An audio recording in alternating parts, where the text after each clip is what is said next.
Rebondissement en cour intermédiaire cet après-midi dans l'affaire Donifine. Vous l'avez appris dans l'instantané Radio Plus, alors que le DPP n'avait pas d'objection pour la remise en liberté des trois accusés, Sada Kerpen, Christophe Legrand et Steve Serette. Les conditions imposées par le bureau du DPP pour la remise en liberté de Sada Kerpen font que ces accusés n'ont pu quitter la prison aujourd'hui. Dans le cas de Sada Kerpen, une des conditions est qu'il devait remettre aux autorités son passeport français. Au niveau du bureau du DPP, on craint une répétition de l'épisode Caterino, le steward français qui avait pris la fuite dans une affaire de Subutex. Seul hic, le passeport de Sada Kerpen n'est pas en sa possession, il se trouve en France. L'affaire sera débattue mardi prochain. Écoutez les explications de Maître Aoufgoulboul, l'avocat de Sada Kerpen.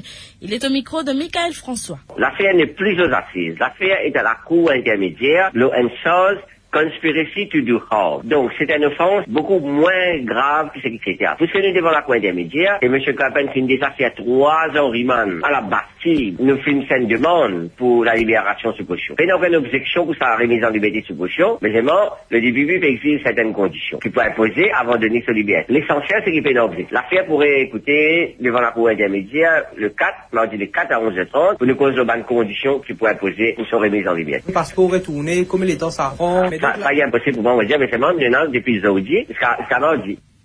Autre condition imposée sur Sada Kerpen pour sa remise en liberté provisoire, il devra payer une caution d'1 million de roupies et signer une reconnaissance de dette de 2 millions de roupies. L'autre accusé, Steve Serette, alias Poloko, n'a lui non plus pu obtenir la liberté provisoire aujourd'hui. En effet, le DPP avait dans le passé revu la décision de la Cour de Pamplemousse de lui accorder la liberté sous caution. Cette objection sera levée demain en Cour suprême. L'affaire sera de nouveau entendue mardi prochain devant la Cour intermédiaire. Voici les explications de Maître Ramevala Eden, avocat de Steve Serette. Mon client, il décidé pour tirer ça devant l'assise, n'amener maintenant devant la cour d'intermédiaire. Là aussi, mon pensée, raisonnement, Thierry devant la cour d'assise, Thierry devant la cour intermédiaire. Maintenant, mon convaincu de naissance mon client. Moi, j'espérais raisonnement, bonne foi, bon sens, faire prévaloir et qu'il s'acquiert devant l'assise en temps et lieu de DPP pour retirer. Il n'empêche, il nous paraît pour faire ce qu'il faut faire. Entre-temps, moi, on connaît, moi, qui a appelé mon client devant la cour Pamplemousse pour Madame Pangloise. Pendant qu'il fait objection devant la Cour suprême, c'est ça qu'il a retiré. La poursuite, il prend un undertaking avec moi. Ils opèrent Thierry demain, je veux que la Cour suprême connaît. Et dès qu'il est Thierry, mardi, il peut venir, il faut qu'il et comme un transporteur du Manchester United, bon, pour la semaine prochaine, il faut qu'il ait Manchester United. Et en ce qui concerne l'autre accusé, Jérôme Legrand, malgré qu'il ait obtenu la liberté sous caution, il n'a pu quitter la prison car il n'avait pas les moyens de payer la caution fixée à 500 000 roupies.